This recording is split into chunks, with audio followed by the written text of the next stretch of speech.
জেঠিমণি, এখানে দাঁড়িয়ে থেকে তো কোনো লাভ নেই, চলো আমরা বরং বাড়ি ফিরে যাই। মামুরকে এখানে ফেলে রেখে চলে যাও নাকি? তাতে সারা রাত অবস্থান ধর্মঘট করবে।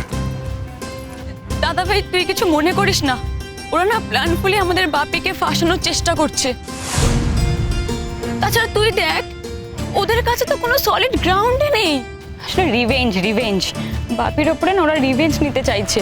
রিভেঞ্জও নেবে, আমাদের বাড়িতেও থাকবে, এটা তো হতে পারে না।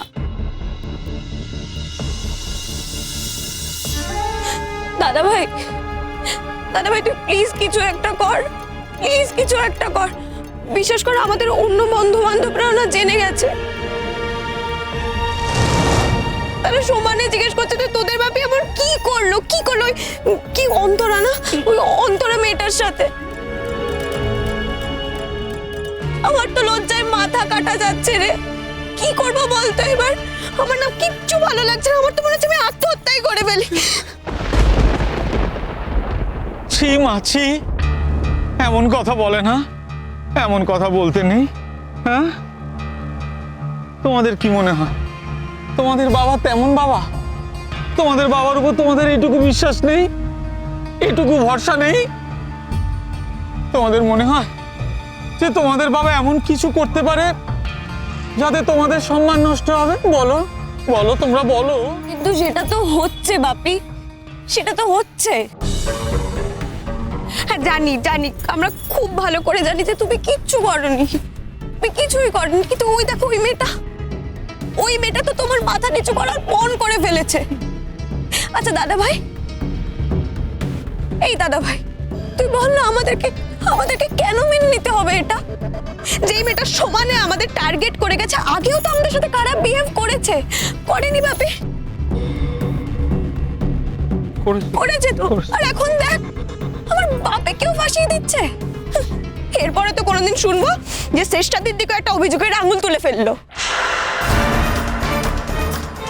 কেন মেনে নিতে হবে আমাদেরকে? বল, কেন মেনে নিতে হবে? ও, আমাদের কোনো দাম নেই না তোর কাছে? কোনো দাম নেই? ওই তোর কাছে সব থেকে বড়, আমাদের কোনো দাম নেই তোর কাছে? বল। বাবা, আমি এখান থেকে চলে যেতে চাই। যাওয়ার আগে মোহরের সাথে একবার কথা বলে যা। আমি জানি আমিও আর তোকে রিকোয়েস্ট করবো না, তুই একবার সেই চেষ্টা করে দেখ।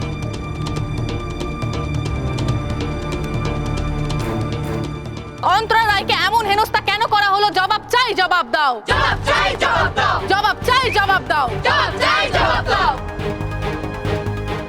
মুখোশের আড়ালে যে মুখ লুকিয়ে রেখেছে কর্তৃপক্ষের একজন, সেই মুখ নিপাত যাক, নিপাত যাক, নিপাত যাক, নিপাত যাক। মুখোশের আড়ালে যে মুখ লুকিয়ে রেখেছে কর্তৃপক্ষের একজন, সেই মুখ নিপাত যাক, নিপাত যাক, নিপাত যাক, নিপাত যাক। অন্তরা রায়ের সঙ্গে এমন ঘটনা কেন ঘটলো? জবাব চাই, জবাব দাও। জবাব চাই, জবাব দাও। কর্তৃপক্ষ জবাব চাই, জবাব দাও। জবাব চাই, জবাব দাও। অন্তরা রায়ের সাথে এমন ঘটনা কেন ঘটলো? জবাব চাই, জবাব দাও। জবাব চাই, জবাব দাও।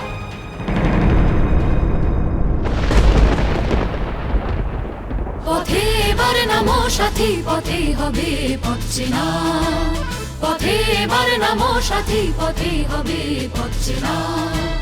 জনস্রোতে নানান মতে মনোরথের ঠিকানা। হবে চেনা, হবে জানা। পথে এবার নামো সাথী, পথে হবে পথ চেনা। জনস্রোতে নানান মতে মনোরথের ঠিকানা। হবে চেনা, হবে জানা। অনেক তো দিন গেল বৃথাই সংশয়ে, এসো এবার দ্বিধার বাধা পার হয়ে। অনেক তো দিন গেল বৃথাই সংশয়ে, এসো এবার দ্বিধার বাধা পার হয়ে। তোমার আমার সবার স্বপন মিলাই প্রাণের মোহনায় কিসের মানা। হবে চেনা, হবে জানা। পথে এবার নামো সাথী, পথে হবে পথ চেনা। জনস্রোতে নানান মতে মনোরথের ঠিকানা। হবে চেনা, হবে জানা। তখনই গান তোলে তুফান নবীন প্রাণের প্লাবনানি দিকে দিকে।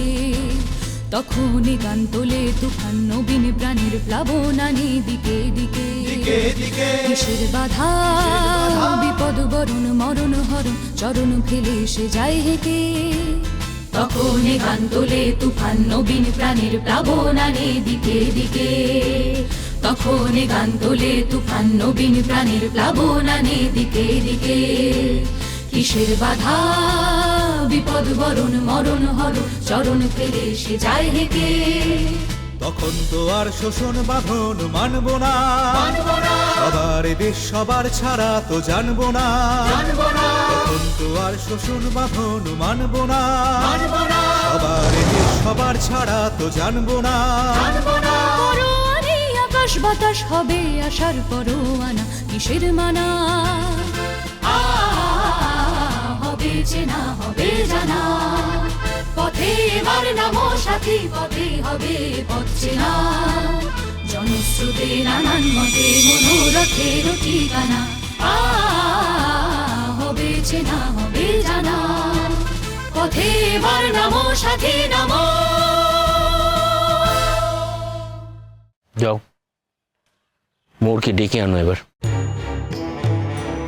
আমি ওখানে যাবো না। না না, রাগ করলে তো হবে না, ওখানে তো যেতে হবে। এই আগুন কোথায় নিয়ে যাবে তার তো কোনো ঠিক ঠিকানা নেই। এরপর আবার সাংবাদিক সংগ্রাম হবে, আমাদের কলেজের তালা ঝোলানোর চেষ্টা করছে, বুঝতে পারছো? আমাদের রুটি রোজগারের উপরে আঘাত হানবে, আমাদের ইমেজের উপরে আঘাত হানবে, আমাদের সুনামের উপরে আঘাত হানবে। যে মেয়েটা, সেই মেয়েটাকে তুমি বিয়ে করে এনেছো। এবার বুঝতে পারছো শঙ্খ, কোন মেয়েকে তুমি বিয়ে করে এনেছো? ছি ছি ছি, তুমি কি আগে কিছুই বুঝতে পারোনি?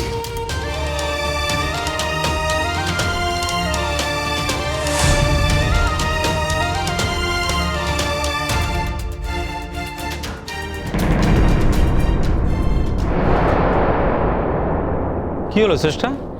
তুমি আর কান্নাকাটি করছো কেন? কি হয়েছে?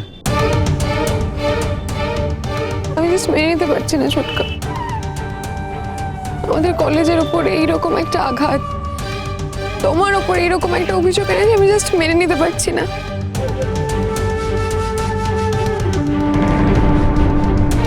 জেঠুমনি, জেঠুমনি প্লিজ তুমি কিছু করো। অনেকক্ষণ তো কলেজ ছুটি হয়ে গেছে, তুমি বাড়ি কেন যাচ্ছ না শ্রেষ্ঠা? দেখো শঙ্খ, তুমি আমাকে তোমার বাড়িতে অ্যালাউ নাই করতে পারো, কিন্তু কলেজ প্রেমাইসিসের ভেতর তুমি আমাকে এই কথাটা বলতে পারো না। আমি তো কলেজের একজন অধ্যাপিকা, কলেজের এই দুঃসময়ে আমি কলেজের পাশে দাঁড়াতেই পারি। ও তো ঠিকই বলেছে। দেখ দেখ দেখ, একটা মেয়ে কলেজকে আগুন দিয়ে শেষ করবার চেষ্টা করছে, আর একটা মেয়ে সেই দগ্ধ কলেজটাকে দেখে কান্নায় ভেঙে পড়ছে। তুই কি এখনো বুঝতে পারছিস না আদি? না দাদা, সবটা বুঝতে পারছি না। শঙ্খ, তোমায় যেটা বলছি সেটা তুমি করো না। আমরা কি আদি অনন্তকাল ধরে এখানে দাঁড়িয়ে থাকবো নাকি? তো আমি কি করব বলো তো বাবা? যাও গিয়ে কথা বলো। কি কথা বলতে বলছো তুমি? আমি কি আগে কথা বলিনি? কথা বলেছি তো, বলো কি বলবো। ওরে বাবা, তুমি যাও, মাথা ঠান্ডা করো, শেষবারের মতো একবার কথা বলো না। বলো না যে তুমি বাড়ি যাচ্ছ, ওকে বাড়ি নিয়ে যাবে। তুমি বলো, একবার বলে দেখো।